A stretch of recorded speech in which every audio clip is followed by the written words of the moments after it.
Итак, здравствуйте, друзья, уважаемые хондоводы, любители японских автомобилей и прочие граждане, которые не постеснялись посмотреть и не постесняются посмотреть это видео.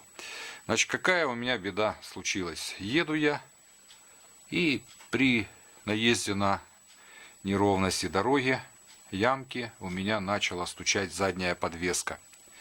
Ну, что я подумал? Я сразу подумал на стойку амортизаторную. Вот, подумал, что, возможно, у меня развалился вот эта вот проставочка, она у меня стояла. Это для того, чтобы поднять автомобиль там на пару сантиметров. Вот. Но все нормально, она не развалилась, она тут вот такая, как материал такой, как полистирол какой-то, что ли. Вот, но я ее ставить не буду, я ее сам делал. Толщина ее где-то там 10-12 миллиметров. В общем, ни к чему она тут. Она не нужна, не будем ставить. Амортизатор целый, пружина целая. Вот, кстати, показываю, как я сделал электрокорректор вот, регулировки фар, который прикреплен к амортизатору. Вот стоял вот такой вот. Вот, видите, он так вот стоял. Но он обломался из-за того, что сюда попадает постоянно на шар грязь. Вот, он обломался. Тем более он алюминиевый там. Он закис и обломался. Но я сделал, как говорится, дешево и сердито. И оно у меня прекрасно работает. Вот. Я доволен вот этой работой. Не стал покупать, искать вот эти вот безделушки. Это лишнее. Это не важно. А важно что? Вот задний рычаг. Снял я его с автомобиля. Я уже два рычага снял. И этот рычаг. И вот этот вот. Пока еще не разобрал. Здесь стоят 4 сайлентблока. Вот один самый главный ушастый. Вот этот сайлентблок. Потом задний сайлентблок стоит на нем. Ну и на кулаке. На кулаке на самом вот один сайлентблок. И вон там второй здесь вот стоит. Я не стал разбирать. Я одно видео в интернете увидел, как человек разобрал полностью, все снял. И кулак, и все разобрал. Но я так понял, что он менял все сайлентблоки. Поэтому ему надо было с автомобиля этот весь узел снять. Я так не делал. Я его подцепил сюда. Так что произошло? Значит, причиной моих стуков явились разбитые ушастые сайлентблоки. Они тут такие хитрые. Вот, я так одной рукой, мне тяжело, а так он очень сильно шатается. Как бы ударов таких нет. Но двумя руками, когда трясешь, он шатается очень сильно. Снять его невозможно, даже посмотреть, как оно что. Приходится вот здесь вот срезать болгарочкой. Вот смотрите, я срезал. Как они делают? Варить его тоже нельзя. И вывод у меня, я любитель, конечно, что-то сварить, что-то поставить. Но это очень важный узел. Поэтому тут только покупать новый сайлентблок. Ну, как вы знаете, Honda не занимается ерундой, а выпускает полностью вот такой вот рычаг, готовый с сайлентблоками. И стоит он, если перевести на доллары, где-то $250. Это один рычаг с сайлентблоками. Но это дорого для меня. Платить за два рычага $1500, когда сейчас с Латвии гоняют машины, продают здесь их по $1000, по 2000. Поэтому этой ерундой заниматься не будем. Искал сайлентблоки, какие только не предлагали. Ну, все в районе там $40. Вот, я в эквиваленте говорю. Жаль, что наша родная не наклепала сайлентблоков. А так бы мы ставили сюда дешевые сайлентблоки.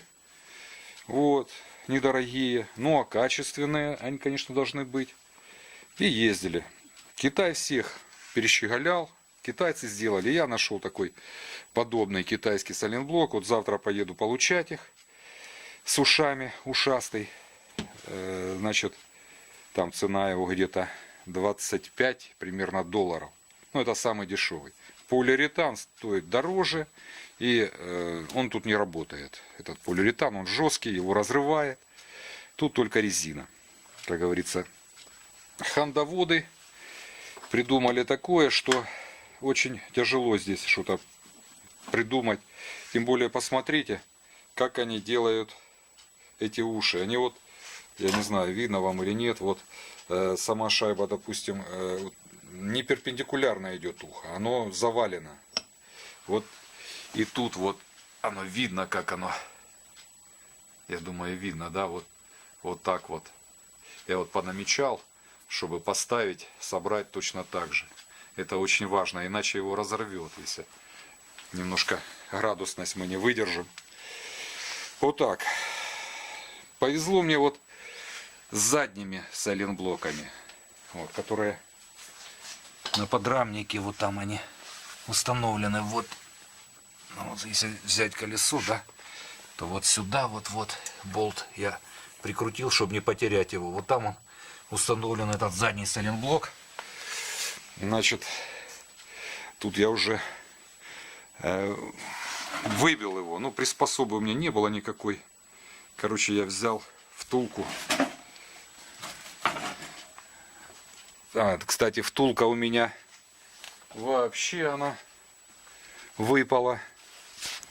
Моя втулочка. Поэтому пришлось, где она, не знаю, где-то лежит. Не могу найти. Ну ладно, бог с ней. Куда-то я уже сложил ее. Вот, ну в общем, вот такая вот втулочка. Там почти точно такой же сайлентблок, но тут размер меньше. А здесь чуть больше размер. Здесь 43 внешний диаметр, он в обойме.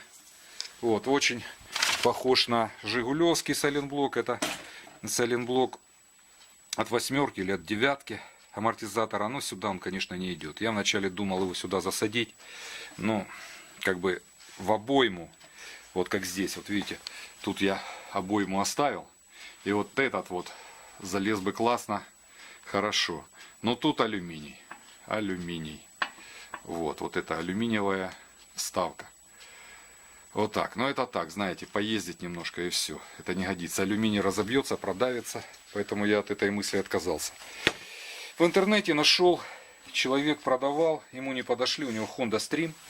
И он мне вот эти сайлентблоки продал там примерно сколько? 12-13 долларов за пару, да. То есть по 6 долларов, скажем, я эти сайлентблоки купил. Вот. Но эти мне обойдутся по 25 за штуку. Ушастые. И сделать с ними ничего невозможно. Только покупать аналог. Тут настолько серьезно, тут... Видите, в нем пришлось обрезать. Они, вот эти вот уши, они запрессовываются во втулочку. Вот эта вот втулка. Вот она в резине. Она там залита, как бы, ну как, резиной залита. Вот. И они запрессованы. Разорвать эту втулку, вытянуть вот эти вот уши никак не удается. Поэтому это уже мусор. Это на металлолом. Вот. Кстати, пару слов о рычагах. 2 года назад у меня верхний рычаг. Да я, кстати, говорил о том, что я эти рычаги разорвал. И для того, чтобы не ставить регулируемые рычаги, я раздвинул их и варил туда стержень. Вот они нормально работают у меня, ходят отлично. Вот, правда, немножко надо было раздвигать их на 2 миллиметра. Ну, грубо говоря, если там 250 длина, да, то надо было делать 252. А я сделал 253. И в результате колесо у меня четко вертикально стоит. Хотелось бы, конечно, чтобы был развал небольшой. Вот, потому что как-то мне кажется, что вроде чуть жестче стала машина вести себя. Ну, может, это так кажется мне, но в принципе все нормально. Вот сайлентблок. Но этот еще живой, да, это верхний рычаг. А вот этот у меня был разбит на другой стороне. Ну и не было у меня как раз тогда возможности никакой. Что было в гараже, я сюда ставил втулку. Втулку рессоры от Волги, по-моему. Это от Волги или от Москвича, я уже не помню. У меня просто в древности были москвичи, Волги. Советское, скажем, время. Вот. Ну вот посмотрите, 2 года. Ну, правда, проехал я там за 2 года тысяч, наверное, 10. Ну вот она нормально, как бы ничего. Единственный минус этой работы в том, что я смотрю, тут втулка жесткая, сайлентблок. То есть тут еще дополнительно стоит полусферы такие. Резины здесь мало, поэтому как бы движение здесь ограниченное. А здесь у меня немножко движение туда-сюда. И колесико может... Ну это доли миллиметра, в принципе, я дискомфорта не увидел. Езжу нормально, все без проблем. Вот. Поэтому вот такие вот дела. Стук, оказывается... Но этот еще сайлентблок, в принципе, можно было не менять, поездить. Хотя болтается он, такого стука металл об металл нет. Но вот этот вот был совсем поганый. Совсем поганый. Вот посмотрите, как там выглядит в середине. Я уже взял, выдрал его все отсюда. Вот такой вот. Почистил хорошо ерундой. На дрель насадил. И вот так как раз она сюда влазит. Еще это ёршик. И вот так вот хорошо прочистил. Ну вот. Завтра получим новые ушастые сайлентблоки. И будем что-то, так сказать, мастырить, ставить. Ну а пока все у меня. Смотрите, что мы будем делать далее. До свидания.